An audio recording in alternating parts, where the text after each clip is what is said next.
Welcome back to MTG Burgeoning, your channel for all things magic. In today's video, we are going to install the land base around Garth One-Eye and our Artifact Tokens Matter deck, which will bring to a conclusion this current deck building series.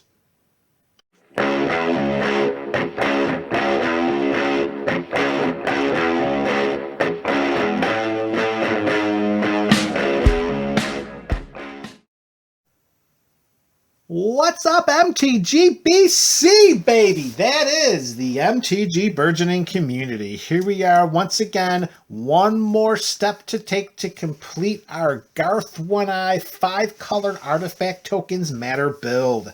If you happen to miss any of the previous installments of this deck building series, you can click the links in the description below and it'll bring you right up to speed. Very briefly, before we install our land base, let's review the cards already included in the 99.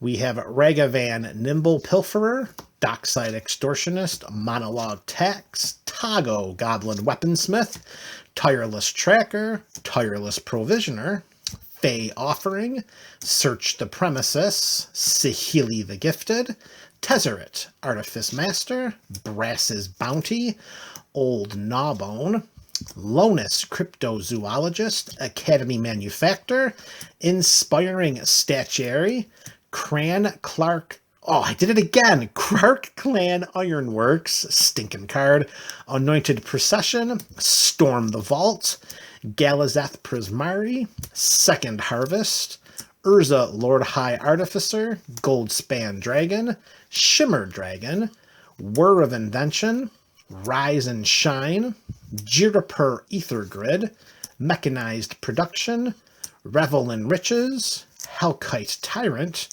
Marionette Master, Tezzeret Master of the Bridge, Hellkite Igniter, Reckless Fireweaver, Aurelia's Fury, Comet Storm, Debt to the Deathless, Assassin's Trophy, Beast Within, Generous Gift, Vindicate, Cyclonic Rift, Merciless Eviction, Austere Command, Blasphemous Act, Confirms Suspicions, which I just want to point out is an investigate delivery system first and a counterspell second.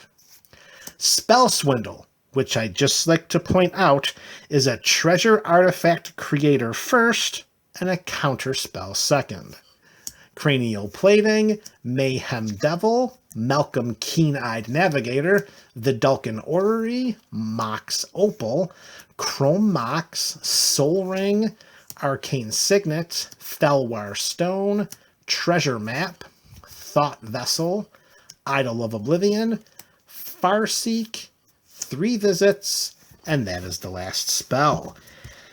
So we have one commander, and we have a 60-card deck full of spells, which leads only the installation of 39 lands. And if you've been a fan or a follower of these MTG Burgeoning 5-color builds, you know what to expect primarily with the land base. And here they are. We're going to whip through them, and we're going to bring this deck building series to a close. All right, so to start things off, we have one basic land of each color, a plains, an island, a swamp, a mountain, and a forest. And that is for the potential to make sure that we can take advantage of any field of ruined lands on the battlefield, or if there's the potential for anyone to be playing a Blood Moon or a Back to Basics. So in addition to one each of the basic lands, yes, this is a true singleton build for Commander. We are going to include, along with the 5 basic lands, we're going to include 1 copy each of every Triome. They're all there, all 5 Triomes to go with the 5 basics. Next up, we're going to include all 10 shock lands. We are playing 5 colors, so we want to make sure we can fix our mana as best we can. Now, there is a very large influx of spells in this deck that can create treasure tokens. That will only help us to fix our mana even better for the purposes of casting our spells without having to worry about dreaded mana screw. All right, to go with our 5 basics, our 5 triomes, and our 10 shock lands, all 20 lands are fetchable by the following 10 fetch lands. We're going to include the whole gamut of the fetch lands here. All 10 are in, and that is so that we can make sure we find and locate the lands we need to fix our mana and cast any spells that we need to cast. All right, and we're down to our last 9 lands. So let's whip them out here and let's do what we need to do to finish off this build. Reliquary Tower. I am a fan of this card because I don't like discarding cards because of quote-unquote maximum hand size. We have the ability to draw a lot of cards in our library, and I want to make sure, we have the ability to draw a lot of cards from the spells that we've included in the 99, and I want to make sure we keep them in our hands and not have to discard down to 7 cards. So because of that, I like playing with Reliquary Tower. Command Beacon is going to be a must because for the purposes of what Garth represents, not necessarily his purpose in this deck, but his reputation, I can see him garnering a great deal of attention at the commander table. So there are going to be times in which we're going to want Garth in play, but maybe he's already been cast a couple of times. And with mana tax, maybe his overall mana value is a 9. Well, we can tap and sacrifice Command Zone, putting Garth into our hand, and suddenly we're only tapping a Woobird to cast our commander. And the last land, we're only including 3 lands that generate no mana. Generally, I wouldn't put even those many in a deck, but like I said, because we have so many ways in which to create treasure tokens, I'm not overly fearful of including these 3 lands that don't tap for colored mana. We're going to include a Temple of the False God, because even though we have all those treasures, why wouldn't we want to include a land that could tap for 2 colorless? We like our mana here at MTG Burgeoning. We like our real estate. You know that. So we want to make sure we can get the best bang for our land playing buck. All right, that brings us to just 5 more. Oh, I think I'm miscounting here. 5, 10, 20. Oh, I need to go grab 1 more land. Let's hit that pause button for a moment. And we're back. So I decided to go for 1 more land that only taps for colorless mana, but it does have an ability that's important to this deck, and one that we already addressed in the deck building series earlier when we included the Vidalcan Orrery.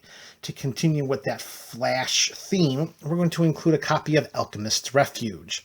Like I said, taps for a colorless, but tap for Simic colors and turn this land sideways, and we may cast non-land cards this turn as though they had flash.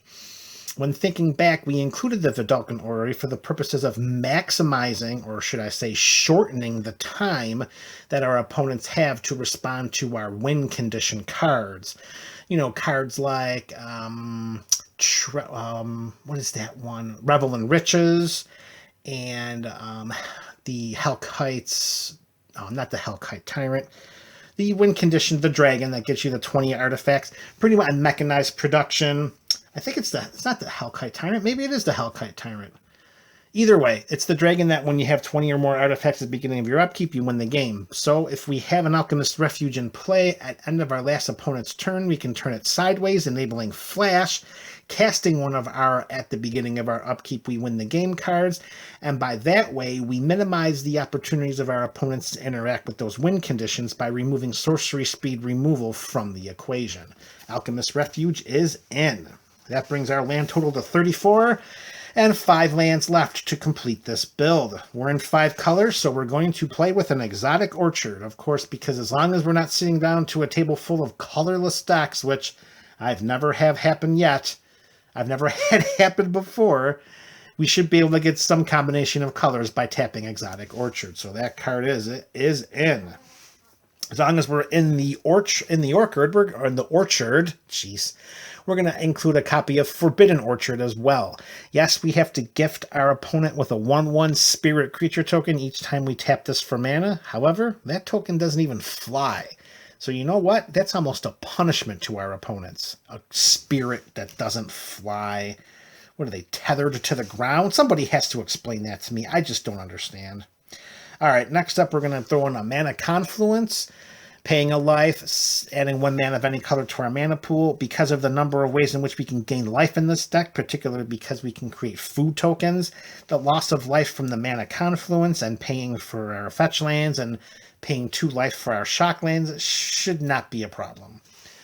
Reflecting Pool, of course, because under the best circumstances, this is going to act as a command tower. We'll be able to tap this for 1 mana of any color. And speaking of the best land in the format, we have 1 copy of Command Tower.